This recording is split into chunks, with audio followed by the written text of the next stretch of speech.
Let's go! Ayun na. Let's go mga Kaispero. Welcome back mga Kaispero at sa mapagpalang araw po sa ating lahat. Ngayon samahan nyo kami sa aming ginawang pamamana at nakasumpong kami ng magandang isda at nakapag-unlock pa ng malaking red bass si Bro Edmond. Kaya let's go.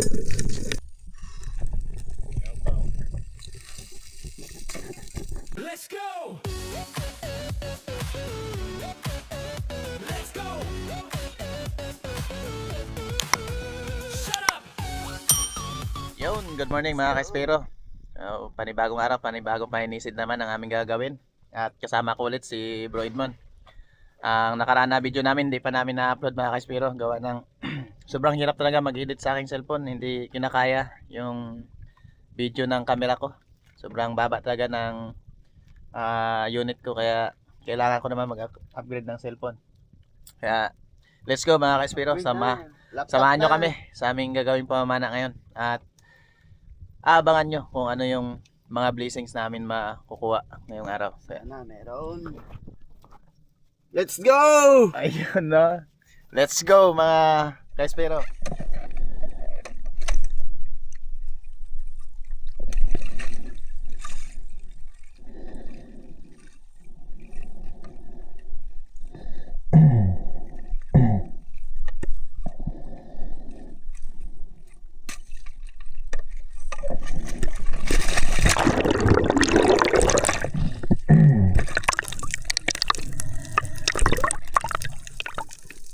Pagkatapos nga namin mag-prepare mga Kaispero, nakapag-drop na kagad tayo dito. Pero sa mababaw lang, around 5 meters. Pero may target na tayo dito dahil nakikita ko yung kawan ng mga samaral or kitong dyan sa unahan. May kasama pa itong mga lifty, saka Spanish flag snapper. Kaya nagantay pa ako dito ng ilang mga segundo para lumapit sila at magkakaroon tayo ng pagkakataon para mapana ito.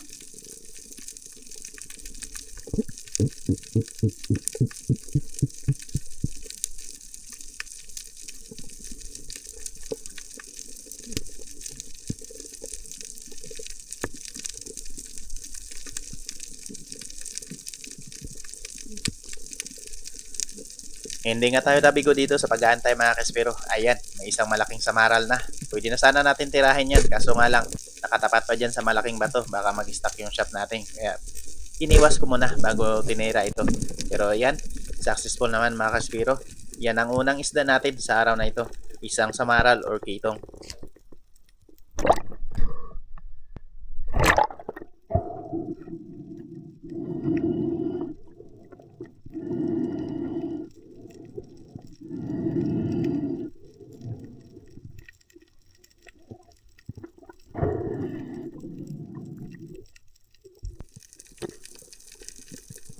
Another drop mga Kaspero dahil na dito pa rin yung kawan ng mga samaral at Spanish flag snappers kasama yung mga lifty. Kaya nag-abang na naman tayo dito para magantay na lumapit sila para makapana na naman tayo.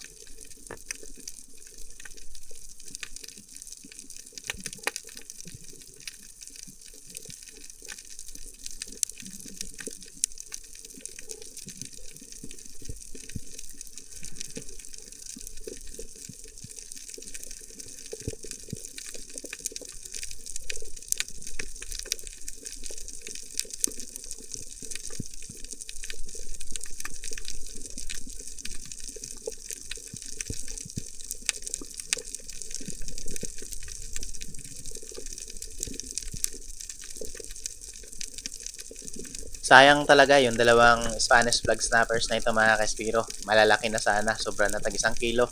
Ang problema lang, hindi talaga nila binigay yung tamang distansya, kaya hindi tayo nakapag-pull ng trigger. Pero may pumalit na rin mga Kaspiro itong dalawang lifty. At inantay lang natin yung tamang pagkakataon na mas lumapit itong pinakamalaki. Kaya ayan, napana natin.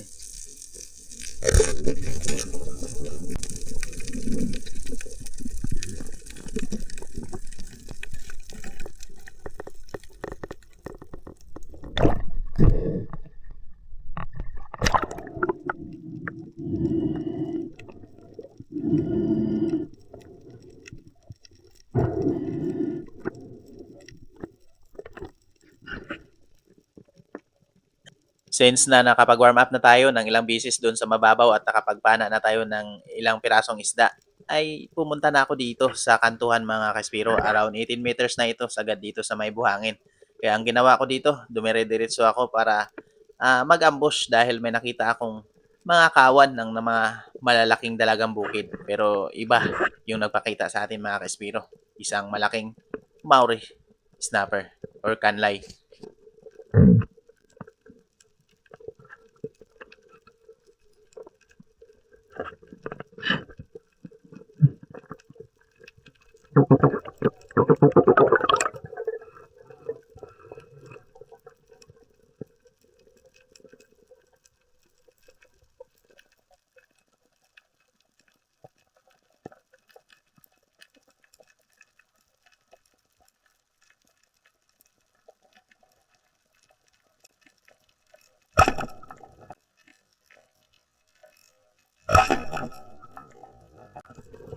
Ayan mga kaspiro, sapol yung malaking kanlay. Buti na lang at hindi tayo masyadong agresibo sa paggalaw sa ilalim. Kaya ayan, napalapit natin ng husto. Kaya isang napakagandang patama yung nagawa natin dito. Kaya ayos mga kaspiro, may magandang klase ng isda tayo. Isa sa mga pinakamasarap pang sigang itong Maori or kanlay.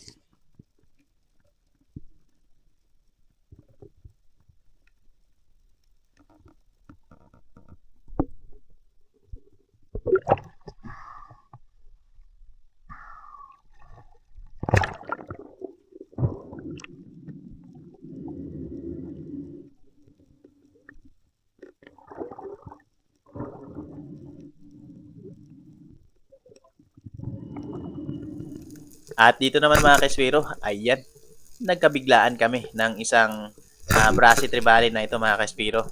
Pa-drop pa lang sana ako para mag-scout, hindi ako nag-open ng camera. Pero noong habang pababa ako, sinalubong niya ako. Kaya ayan, biglang open ng camera. Mabuti na lang at nahabol pa rin mga kaspiro.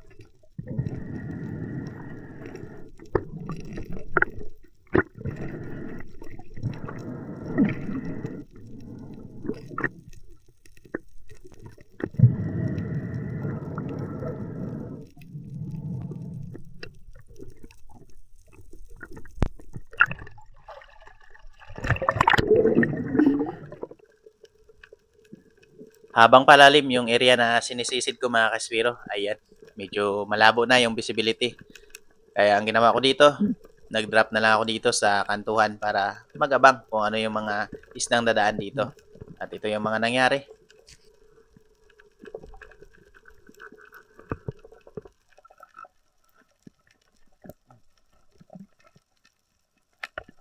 Masyado akong pumili dito mga kaspiro ng papanain kasi nagdadalawang isip ako kung makapana ko ba yung Spanish Plug Snappers or ito yung 3 pirasong malaking samaral. Ang problema lang, mayroong sumunod na mas malaking Spanish Plug Snapper. Kaya lang ayan, hindi tinamaan.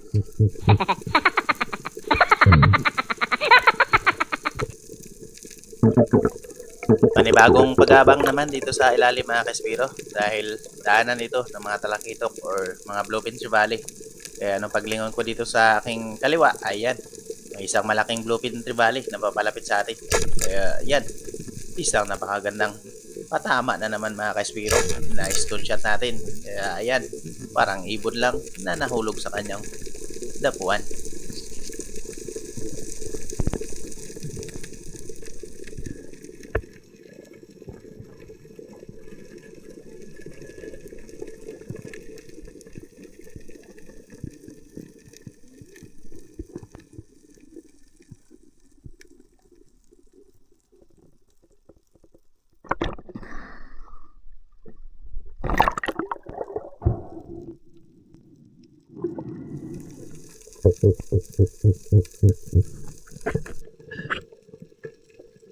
Pagkatapos nga natin ma-secured yung bluefin trevally na pana mga kaspiro at nakapagpahinga na tayo ng ilang minuto sa taas, muli na naman akong nag-drop dito para mag-abang dahil napansin ko na nang dito yung kasama ng bluefin na napana ko, paikot-ikot lang sa area.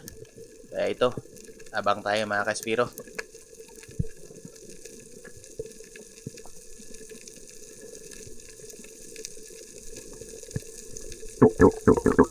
Habang nag-abang nga dito sa ilalim mga kaspiro, ayan, may 2 pirasong nagmamadali na papalapit sa atin. Pero hindi ito bluefin trevally. Isang uri rin ng talakitok na tinatawag na putian. Kaya ayan, sa pool mga kaspiro, yung pinakamalaki.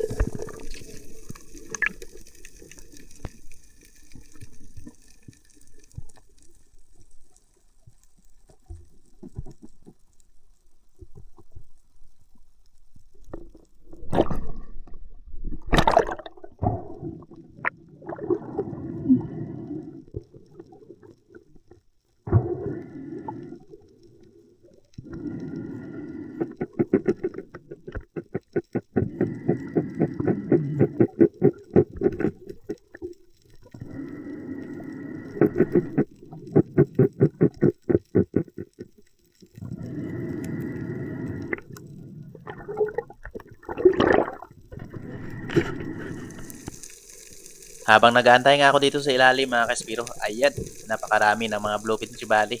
Pwede na sana tayo magtira doon kasi mga good size na rin ito. Halos mga tag 1 kilo pataas na rin. Pero nagantay pa rin ako dahil marami pa tayong hangin. At hindi tayo nabigo mga kaspiro. Ayan, may isang malaking longnose emperor or dugso. Kaya napana natin mga kaspiro. Ayos, mayroon na naman tayong isang napakagandang isda. At napakasarap din ito sa sinabawan mga kaspiro.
Dahil nandito pa rin, paikot-ikot yung mga kawan ng mga bluefin trevally. Muli akong nag-drop dito. Same spot kung saan tayo nakapana ng longnose emperor. Nagantay lang ako dito. At maya't maya lang, nandiyan na sila. Napakarami nila mga kaspiro. Kaya nag-antay naman tayo ng tamang pagkakataon na medyo mag-islo sila at tira tayo ng isa sa kanila.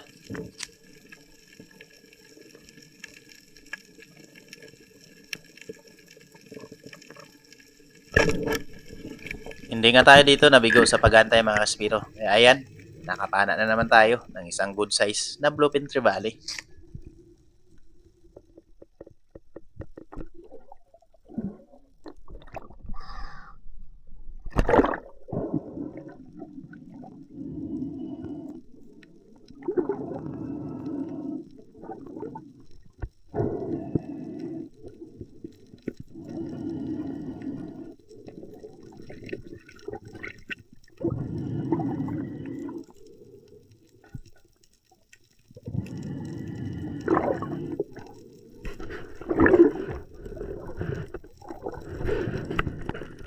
Lumipat nga kami ng spot mga kaspiro at dito sa biyak na batong ito, bumaba ako dito. Pero habang pababa ako dyan sa pinakailalim, ay nakita ko kaagad itong kawan ng mga ilak.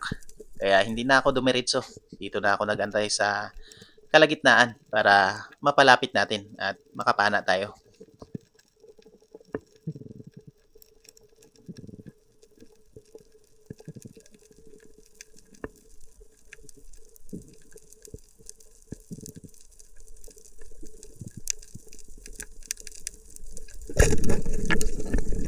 Hindi nga tayo dito nabigo mga kaspiro at nakapagbawas tayo sa grupo ng mga ilak. Kaya ayos, may pang-ihaw na tayo.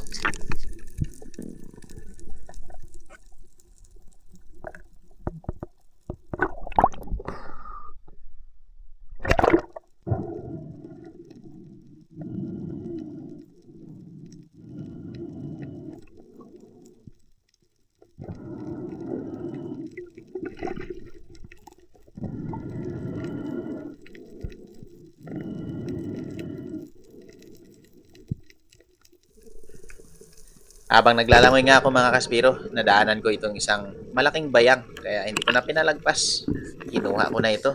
Dahil may presyo naman yung isdang ito dito sa amin mga kaspiro.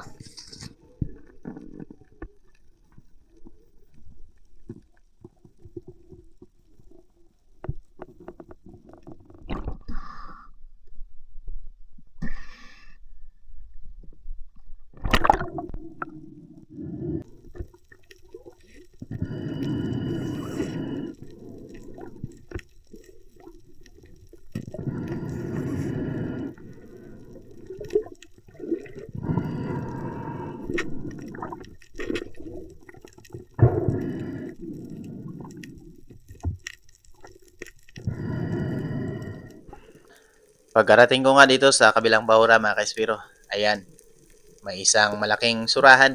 Kaya dinandahan ko ito pababa para hindi siya matakot at magkaroon tayo ng pagkakataon na mapana. Kaya ayan, successful mga kaspiro. Nakapana tayo ng isang malaking surahan. Kaya ayos, mayroon na naman tayong magandang klase ng isda mga kaspiro.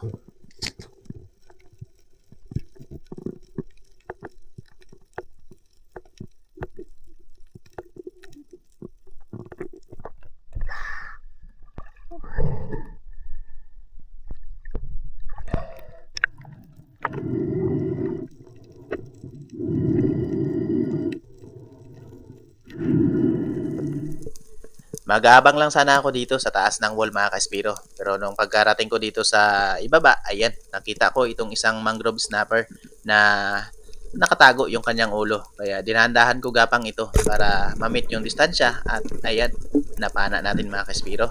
Kaya ayos, may isang magandang isda na naman tayo. Isang mangrove snapper or mangagat.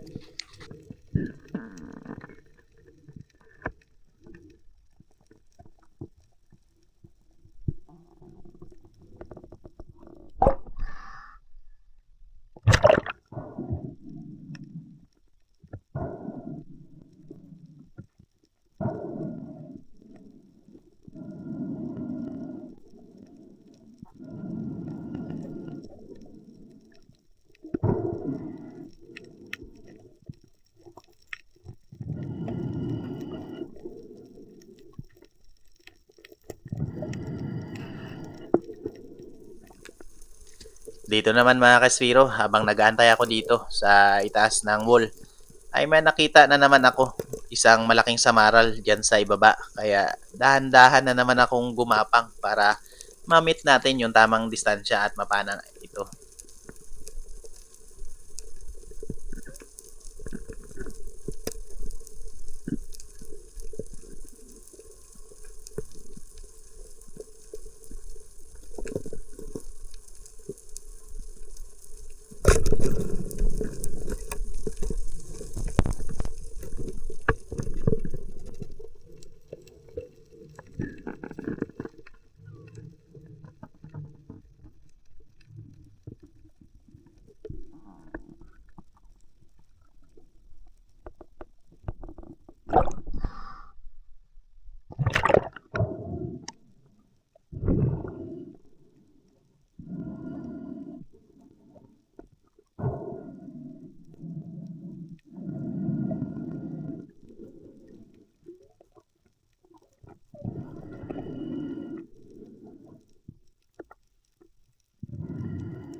Panibagong ambush na naman mga kaswiro yung ginawa ko dito. Dahil ito naman talaga yung lagi nating ginagawa, yung pag-aambush or pag-aabang dito sa ilalim ng mga isdang dumadaan.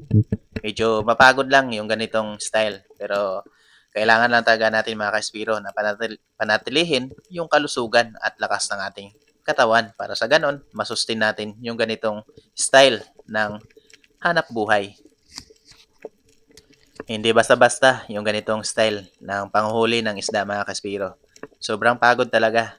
Pero ganun pa man, kung saan tayo masaya at nag-enjoy, gulang natin. Pero siyempre, lagi pa rin natin ipagdasal sa Poong May Kapal yung ating kaligtasan sa araw-araw na pamumuhay na ating ginagawa.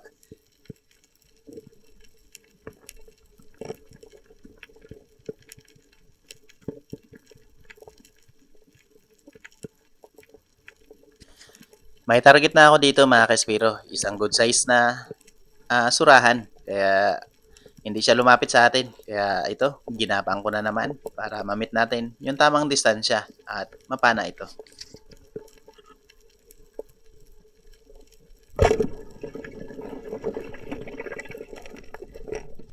Hindi nga tayo nabigo mga kaspiro. Ayan, napana natin itong surahan. Kaso nga lang, ayan naman, sinabit yung ating shop.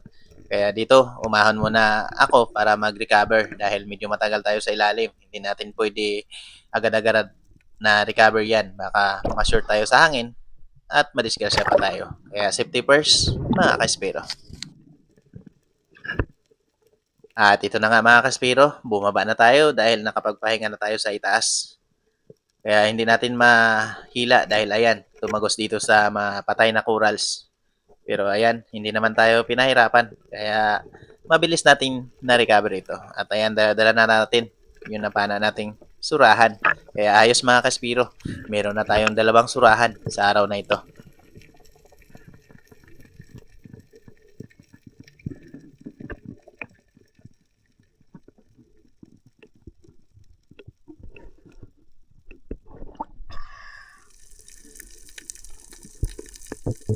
Pagkalipas pa nga ng ilang pananambang doon sa malalim na area mga kaspiro, wala na akong nakita malaki. Kaya lumipat ako dito sa mababaw lang na area para magabang ng mga samaral. Dahil dito sa mababaw na area, yung mga samaral, paikot-ikot lang mga kaspiro.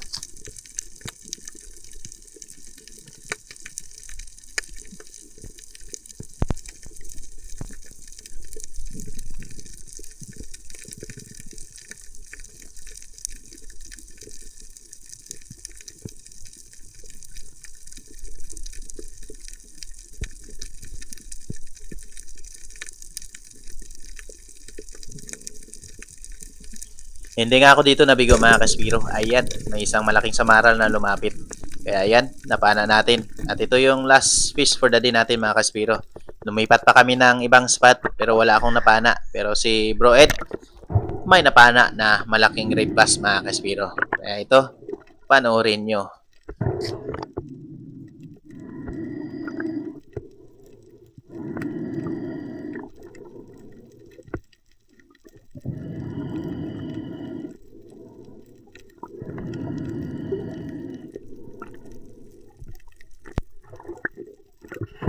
Ayan mga kaspiro.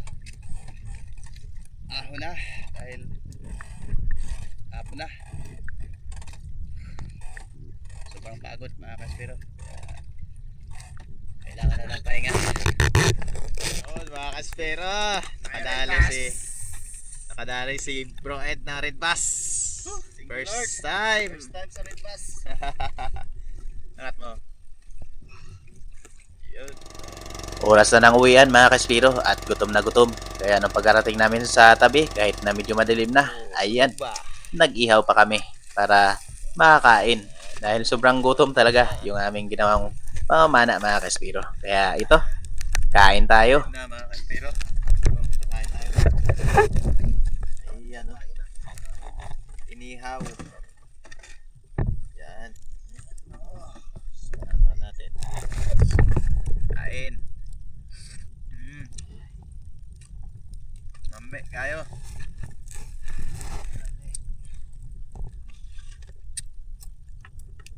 Tapos kanin.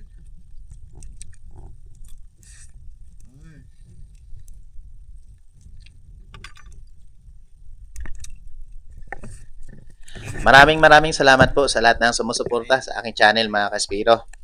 At sa lahat po ng nagpapa-shoutout, abang-abang na lang po kayo sa mga susunod pa nating video. Pagpasensyahan nyo na po ngayon, medyo struggle pa tayo sa pag-i-edit gawa ng hindi pa tayo nakapag-upgrade ng ating cellphone dahil nag-iipon pa tayo mga kaspiro. Pero sa susunod na makapag-upgrade na tayo ng ating cellphone, ay mas mabilis na tayo mag-transfer ng mga video at makapag-edit ng mabilis. Sa ngayon, medyo mabagal pa yung ating upload. Kaya abang-abang na lang mga kaspiro. God bless po sa ating lahat.